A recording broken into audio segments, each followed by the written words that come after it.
Hello. Can you hear me? Can you hear me, Mother? Yes, turned it nice again. Yes, in honour of the TT races, which I don't know if will be rained off due to the pissing rain. I don't know. Is this the main day for the TT, Saturday? Rain, rain, rain. That's what it's like tomorrow. Yeah, this is it the 100th? Yeah, the centenary edition. 2007 to celebrate 100 years of the TT. I've got the. It says digitally remastered, but there's a few twitches and flaws in it. My Laurel and Hardy collection was frame by frame remastered, allegedly. But this isn't bad. For 1935. Look at that video. It's a shuttle with snap. 350. Can you hear that? I'll put it on surround sound. Anyway, yes, enough of this waffling. On my back, Mother! Oh, that sound is interfering. Actually, that's what I'm testing it for. This is my new camera. I've not left feedback yet because I wanted to test and determine whether the bloody nasty hissing is a crappy leads and microphone or the camera. So we'll see after this test. I've actually found something that will help. Look at that.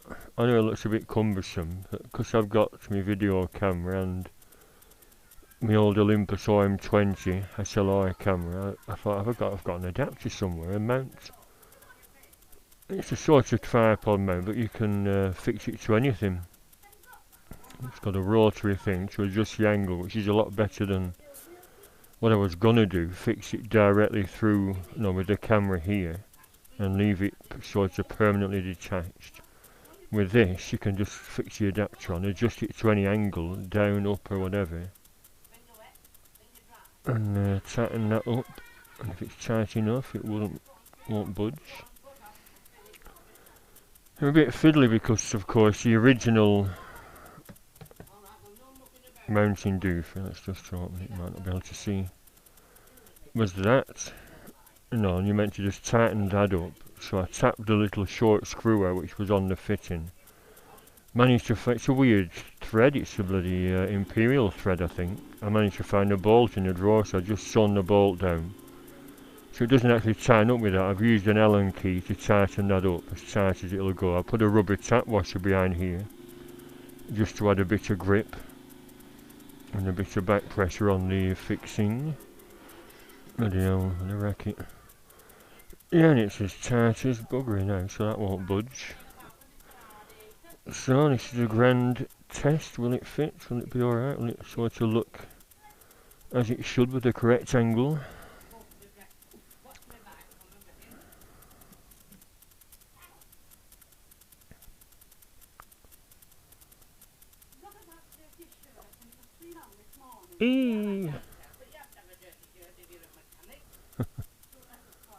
Right, there we are. I know it looks a bit odd, but who gives monkeys? It's just like I said, a security thing. The good thing is, like I said, I was going to take my bike up to the park, fanning around fixing this camera at the right place, drill a hole, take my drill up to the park, drill a hole, fix it, and hope it was the right angle. And there's no need to fanny about now because, of course, like I said, just loosen that off. Point it down, if you want to get it really pointing down to whatever's behind you. That's ideal. Or if you just want to do... That might be about right, actually. On other people's rear views, you get people in cars pointing, oh, look at that camera, look at that. So that should pick it all up. Just switch it on. Filming the telly, filming that, what's that? Oh, it's a light on the telly, I thought it was a warning light. I won't switch it on, but let's have a little look, see, down, up, down. So there we are, bang in the centre. Right, there we go. That rubber should absorb. I mean, you don't get a lot of vibration, do you, on the back of the bike? I don't think, on the sea. So there we are, ready to go out, if it ever stops pissing down. It's not on Earth. There we go, lovely jubbly. Well, like I said, it's just, I'm not exactly paranoid about being rear-ended, but it's always nice to be covered.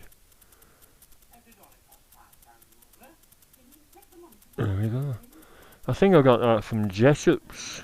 A few stores have closed around here. I know the Blackburn one did, but there's a big one in Manchester, if it's still open. I can't remember seeing it when I went to Manchester for the bike show in January. But I'm sure you can get all sorts of mounts from eBay. You know, just go in the camera department if you want one of these. If you're that bothered. So there you are, a little update. The bike is now ready for reviews. I was gonna do some editing if I've absorbed the knowledge that Calm Barker put on his last video. You know, rear view, front view, and edit them together.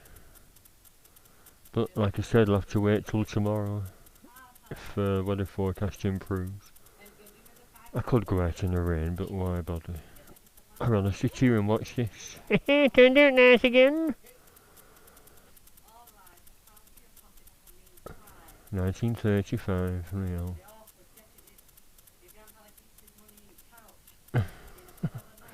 Yeah, and I pinched £5 from Grandpa's money stuffed in the couch so we can go to the Isle of Man. I have to fast forward it a bit. Apparently there's somewhere, I think it's a cinema in the Isle of Man that show this throughout the TT fortnight. What must the foreign fans think?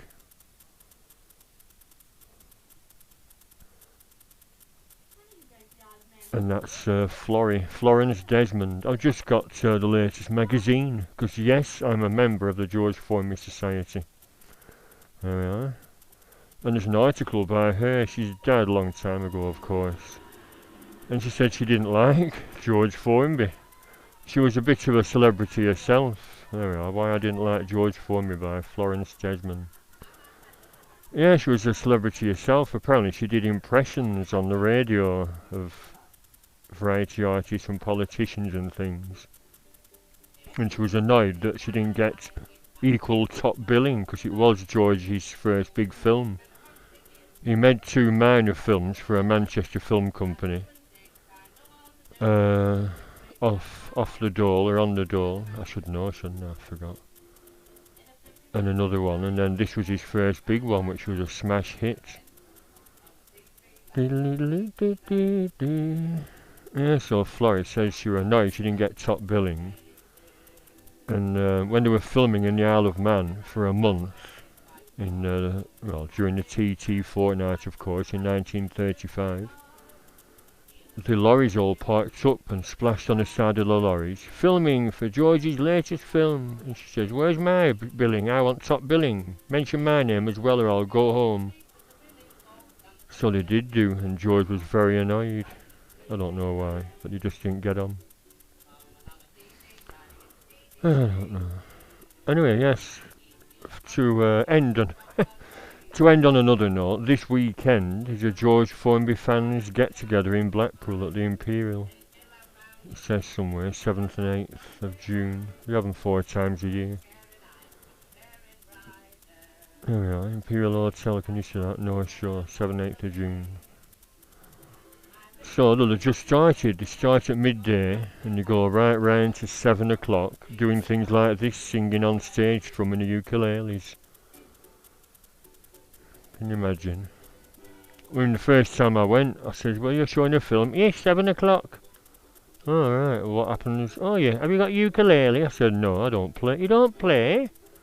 I said, "No, I just like his films. He made 22 films and they're mostly available on DVD apart from one. And a long lost silent film of him in a horse race." Yeah, so I said to this chap who organises it, oh, do you not have a quiz or anything? A quiz? I said, well, just something to break the afternoon. Well, we break off at 5 o'clock for a lunch, you know, dinner, tea. So I sat there for 4 hours and sort of gave it up as a bad job. I've been back a couple of times since, but I know I shouldn't be telling them what to do. I've done it every year ever since George died in 1961. They just said it for a quiz with a little prize, and it'd just be something for little old ladies and chaps to do, you know, other than listen to people strumming away. Blackie, Blackie, hey, give over. You keep stamping on them fluffy puppets. You a pervert.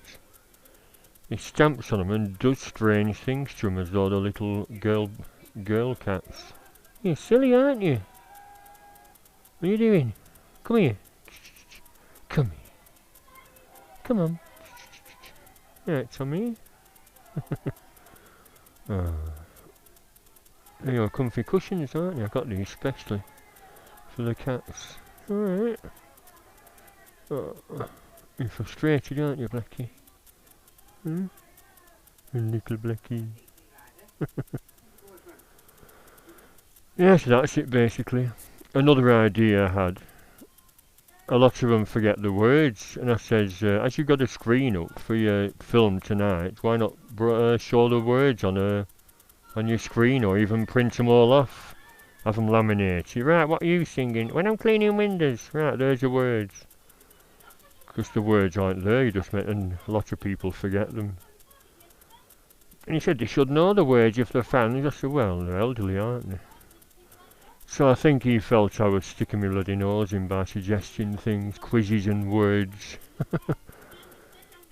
And he wasn't very happy, I don't think. But anyway. There we go, Blackpool this weekend. Next one's in September. So, Florrie Desmond. It's quite a good I think this is the best of his films. There's another good one called Turned Out Nice Again. All about married life and an interfering mother.